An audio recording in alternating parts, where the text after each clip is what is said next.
Welcome sa Cloud B Movie Recap. Ang pelikulang ikukwento natin ngayon ay ang Walking with Dinosaurs. Halina't simulan na natin. Habang ang kanyang mga magulang ay umaalis para sa isang biyahe sa Europa, sina Ricky at ang kanyang kapatid na si Jade ay ipinadala sa bahay ng kanilang Uncle Zack na nakatira sa katimugang Alaska. Habang nasa biyahe, nagtanong ang naiinip na binatilyo kung ano ang gagawin nila, at ipinakita ng tiyuhin ang ngipin ng Gorgosaurus na itinatago niya sa glove compartment. Sinabi niyang hahanapin nila ang natitirang bahagi ng fossil. Tinuwanan ito ng bata at minamaliit ang interes ni Zack sa mga dinosaur, sinasabing pambata lamang iyon at hindi niya gusto ang ideya ng paghuhukay ng mga patay na bagay. Hindi tulad ng kanyang nakatatandang kapatid, si Jade ay tila labis na interesado sa mga sinaunang nilalang at nagpa siyang sumama sa kanilang tiyuhin upang galugarin ang kagubatan, habang si Ricky naman ay naiwan sa kotse na nababato. Nagpa siya ang bata na magpalipas oras sa paglalaro ng kanyang cellphone, ngunit pagkakaalis pa lamang ng iba ay may narinig siyang tila sipol. Hinanap niya ang pinanggagalingan ng tunog at napagtantong ito pala ay isang uri ng uwak na tila nakakapagsalita at tinatawag siya. Para bang hindi pa sapat ang kababalaghan, ibinigay ng ibon sa kanya ang ngipin ng Gorgosaurus at sinabing ang bagay na iyon ay may napaka-interesanteng kwento. Hiniling ng ibon kay Ricky na hawakan ang ngipin upang madala siya sa isang napakalayong nakaraan, noong ang mga dinosaur ay gumagala pa sa mundo.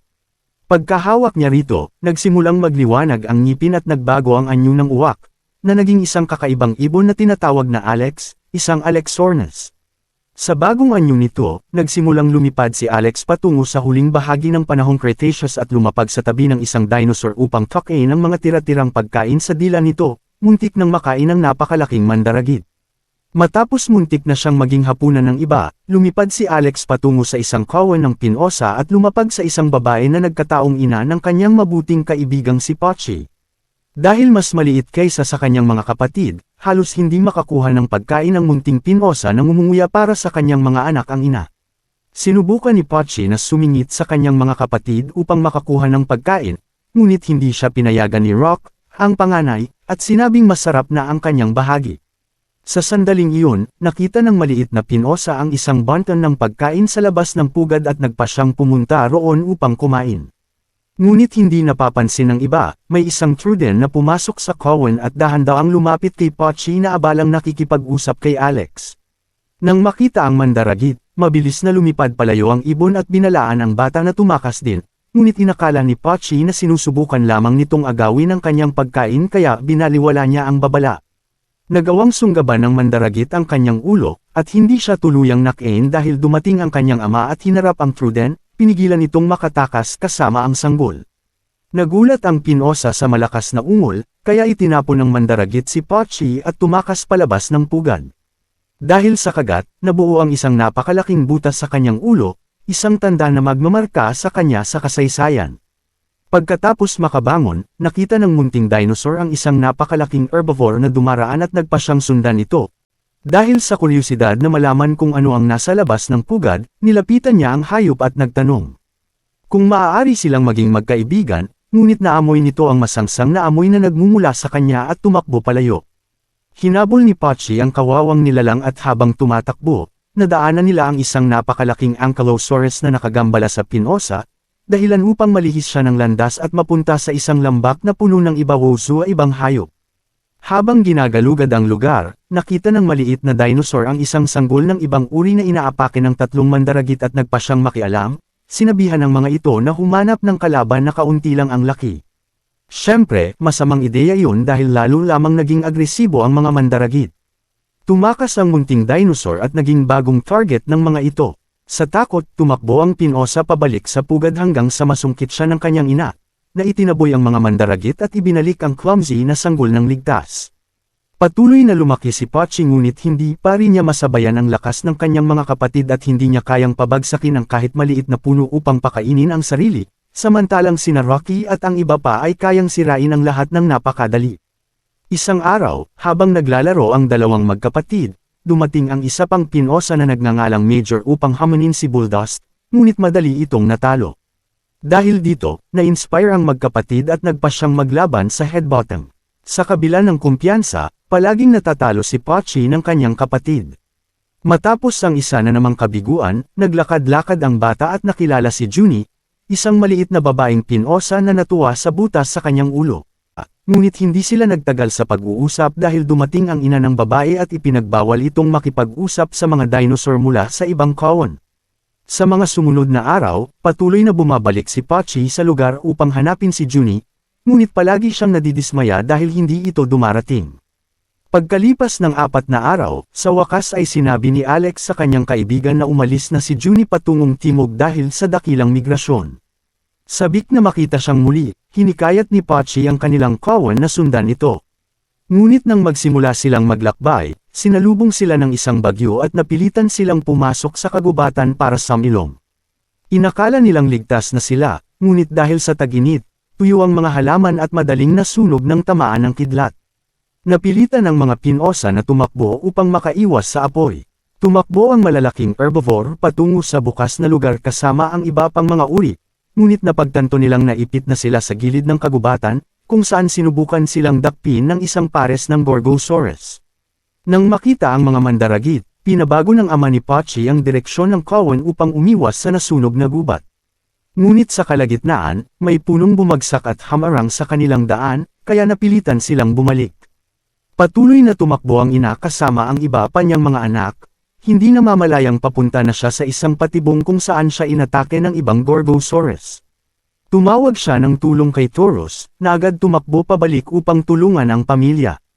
Ngunit sa kanyang pag-alis, lumitaw ang ikatlong Gorgosaurus at hinabol sina Rocky at ang kanyang kapatid. Sa desperasyon, nagtago sila sa ilalim ng isang troso, ngunit natagpuan pa rin sila ng mandaragit at muntik ng masunggaban si Pochi. Sa sandaling iyon, bumalik si Bulldust at buong lakas na ipinagtanggol ang kanyang mga anak, ngunit natalo rin siya at naging hapunan ng Gorgosaurus sa harap ng dalawang magkapatid. Nang maapula ang apoy, nagsimulang hanapin ng dalawang nawawalang magkapatid ang natitirang kawan at natagpuan nila si Major na namumuno sa grupo. Doon nila nalamang na rin ang kanilang ina at iba pang mga kapatid. Sumunod sila kay Major at namataan ni Pochi si Junie. Sinubukan niyang kausapin ito, ngunit muling sumunod ang babae sa kanyang ina at iniwan siyang mag-isa, dahilan upang asarin siya ni Rocky. Biglang hamangin sa butas sa ulo ng bunso at lumikha ng isang sipol na nagpamangha kay Junie. Ngunit tulad ng dati, hindi rin sila nagtagal sa pag-uusap dahil dumating ang ina ng babae at hinayla siya palayo. Matapos ang mahabang paglalakad, narating nila ang ambush alley, isang lugar kung saan madalas umatake ang mga Gorgosaurus. Kahit maliit ang kanilang mga braso, mahusay ang mga mandaragit na ito sa estratehiya at ginamit ang makitid na lambak upang paghiwalayin ang mas mahihinang miyembro ng kawan. Nang umatake ang mga Gorgosaurus, nagsitakbuhan ang buong kawan sa paligid ng sapa. Ngunit nang marating nila ang pampang, natakot silang tumawid at nabigyan ng pagkakataon ng mga mandaragit na paghiwalayin ang mga mahihina, kabilang sina Rocky, Pochi, at Junie. Naipit sila sa gilid ng tubig at nadapa si Junie, hindi na makalangoy pabalik. Dahil sa gulat, nahulog din sa sapa ang dalawang magkapatid, habang sinusundan naman sila ni Alex mula sa himpapawid. Hila sila ng hila ng malakas na agos hanggang sa, matapos ang matinding pagsisikap, nakahawak sina Junie at Pochi sa isang bato.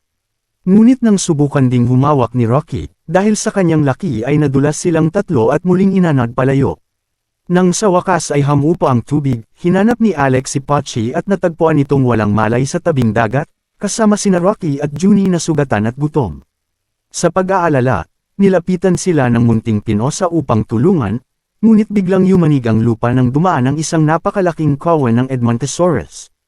Namangha silang tatlo sa laki ng mga nilalang at inakalang patungo ang mga ito sa lugar na may pagkain. Nagpasya ang mga pinosa na sumama, ngunit nakaramdam ng matinding sakit sa binti si Junie at naiwan kasama si Pochi, na nagpasyang hintayin siyang gumaling. Biglang gumapang palabas ng buhangin ang isang grupo ng mga alimango at sinimulang atakihin ang walang kalaban-labang magkasama. Sa kabutihang palad, dumating ang isang pangkat ng mga pterosaurs na kumain sa mga crustacean, at sinamantala ng dalawa ang pagkakataong makatakas bago sila ang maging susunod na ulam. Matapos ang buong araw ng paglalakad ng mag-isa, hinanap ng mga pinosa ang natitirang kawan sa gitna ng kagubatan nang biglang matisod si Pochi sa buntot ng isang natutulog na Gorgosaurus. Sa kabila ng pagkabagabag, hindi nagising ang mandaragit. Ngunit bago pa man siya makarating sa isang ligtas na distansya, Walang kamalay-malay sa panganib na kanilang kinaroroonan, nagpatuloy silang maglakad ng tahimik hanggang sa biglang sumulpat ang tatlong Geosnotes at sinimulan silang tambangan. Habang sinusubukan silang tuck-in ng mga sinaunang ibon, napansin ng babae na wala pala itong mga ngipin, at nagawang takutin ni Pochi ang mga ito sa pamamagitan ng sunod-sunod na kagat. Sa huli, nagpakita ang Gorgosaurus at sinimulang atakihin ang mga Geosnotes, na nagbigay ng pagkakataon sa magkasama na makatakas bago pa sila ang maging target. Pagkaraan ng kaunti, nasaksihan nila ang isang napakagandang Aurora Borealis at sinundan ito hanggang sa muli nilang matagpuan ang Cowan. Dahil dito, nakapiling nilang muli ang kanilang mga kamag-anak at nagawang magpalipas ng taglamig kasama ang pamilya. Pagsapit ng tagsibol, nagmarcha silang muli patungong Hilaga, at taon-taon ay inuulit ito habang patuloy na lumalaki si Pochi hanggang sa tuluyan siyang maging ganap na adulto. Ngayong ganap na siya, kailangang lumahok ang batang Pinosa sa taunang panliligaw upang makuha ang atensyon ng isang babae. Ito ang lalo pang nagdulot ng kaba sa kanya, dahil para sa kanya ay malaking pag-aaksaya ng oras ang paligsahan ng banggaan ng ulo, kahit pa ito ay isang mahalagang tradisyon. Sinubukan ni Major na hikayatin si Pochi na hamunin siya at marahil ay agawin ang kanyang pwesto bilang alpha, ngunit tumanggi ang binata at sinabing kakakain lamang niya at ayaw niyang makipaglaban ng busog. Sa sandaling iyon, dumating si Rocky at pumalit sa kanyang kapatid, sinugod si Major at iniwan si Pochi na mukhang kaiyahiya sa harap ni Junie, na humahanga naman sa tapang ng kanyang magiging bayaw. Baga mawuso sanay na mandirigma si Major, nahirapan siya at tuluyang natalo ng bata ngunit mabagsik na si Rocky, na naging bagong pinuno ng Cowan. Para kay Pochi, naging bangungot ito ng ang unang ginawa ni Rocky bilang pinuno ay ang angkinan si Junie. At para bang hindi pa sapat ang lahat ng ito, inutusan pa siya ni Rocky na tretuhin siyang nakatataas mula noon. Wasak ang puso ni Pochi at nahirapan siyang makibagay sa Cowan, at hindi rin naging maganda ang kalagayan ng iba dahil walang sense of direction si Rocky. Lumihis siya sa kilalang ruta at pinilit ang lahat na tumawid sa mga nagyayelong ilog sa gitna ng tagsibol. Nang mapagtanto ang panganib, sinubukan ni Pochi na balaan si Junie upang sabihan si Rocky, ngunit sinabi nitong walang silbi dahil hindi naman ito makikinig. Kahit alam ito, sinikap pa rin ni Pochi na kumbansihin ang Cowan na bumalik, ngunit binaliwala siya hanggang sa nagsimulang bumigay ang yelo at may ilang miyembro ang nahulog sa nagyayelong tubig. Sa desperasyon, nagkawatak-watik ang Cowan at tumakbo si Pochi pabalik sa pampang, sumisigaw na sundan siya kung nais nilang mabuhay. Dahil sa pamumuno ni Pochi, nagawang makaalis ng lahat sa yelo, ngunit napilitang magsiksikan sa pampang hanggang sa maisip niyang magputol ng ilang puno upang linisin ang daan. Dahil dito, nailigtas niya ang Cowan at nakabalik sila sa tamang ruta. Hindi ito ikinatuwa ni Rocky. Inakusahan niya si Pochi na sinusubukang agawin ang kanyang pamumuno at nangakong maghihiganti kapag nagkita silang muli. Hindi ito sineryoso ni Pochi at nagpatuloy sa paggabay sa Cowan patungo sa kaligtasan. Ngunit makalipas ang ilang milya, muling hinarap sila ni Rocky at hinamon ang kanyang kapatid. Mapayapa si Pochi at tumangging lumaban, ngunit nadala siya sa mga tukso at tinanggap ang hamon sa banggaan ng ulo kapalit ng karapatang manatili kay Junie, sinasabing maaaring kunin ni Rocky ang natitirang Cowan. Nagsimula ang labanan at nagbanggaan ang dalawang Pinosa sa isang matinding tunggalian.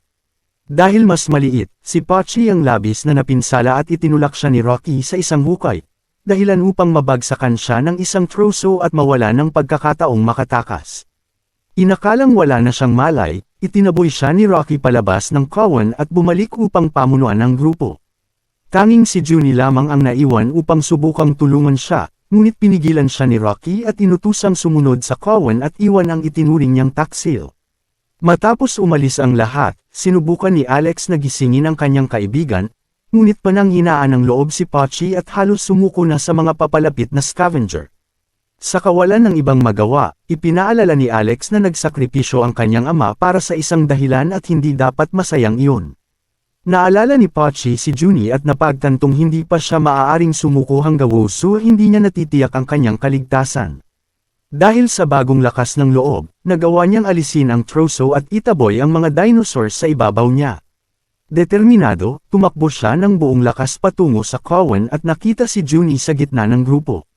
Sinabi nitong nag-aalala siya at iniisip na bumalik upang tulungan siya. Ngunit bago pa, siya makapagsalita ng matagal, nagsimulang tumakbo ang iba pang mga dinosaur. Agad nakilala ni Pochi ang lugar na kinaroroonan nila, Ambush Alley. Dinala ni Rocky ang lahat sa isang patibong. Sa takot sa presensya ng mga Gorgosaurus, nagtakbuhan ang lahat patungo sa sapa. Naiwan si Rocky upang harapin ang isa sa mga mandaragit, ngunit kahit gaano siya kalakas ay mabilis siyang natalo. Tumanggi si Pochi na hayaan ang kanyang kapatid na mapahamak at hinarap ang mga mandaragit kasama ang Cowan.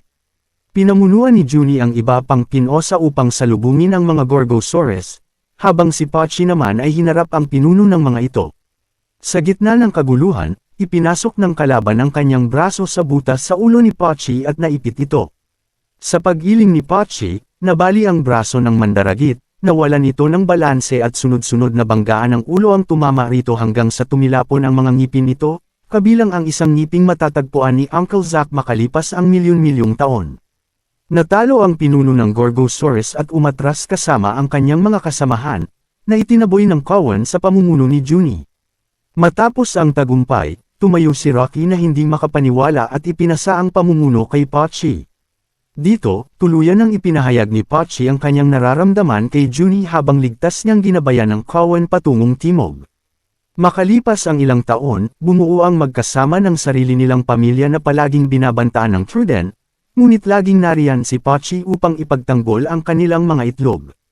Isang araw, matapos niyang itaboy ang mandaragit, dumating si Junie at sabay nilang nasaksihan ang pagsilang ng kanilang unang anak. Kasama ang kanyang bagong pamilya, namuhay si Pochi ng mapayapa hanggang sa katapusan ng kanyang mga araw, iniwan ang panahong siya ay isang munting at walang kalaban-labang pinosa at naging tagapagtanggol ng Cowan hanggang sa magwakas ang panahon ng mga dinosaur. Sa hinaharap, matapos marinig ni Ricky ang kwento ni Alex, nagpasya siyang samahan ang kanyang tiyuhin at kapatid sa paghuhukay, tumulong sa paghahanap ng fossil ng Gorgosaurus na tinalo ni Pochi milyon-milyong taon na ang nakalipas.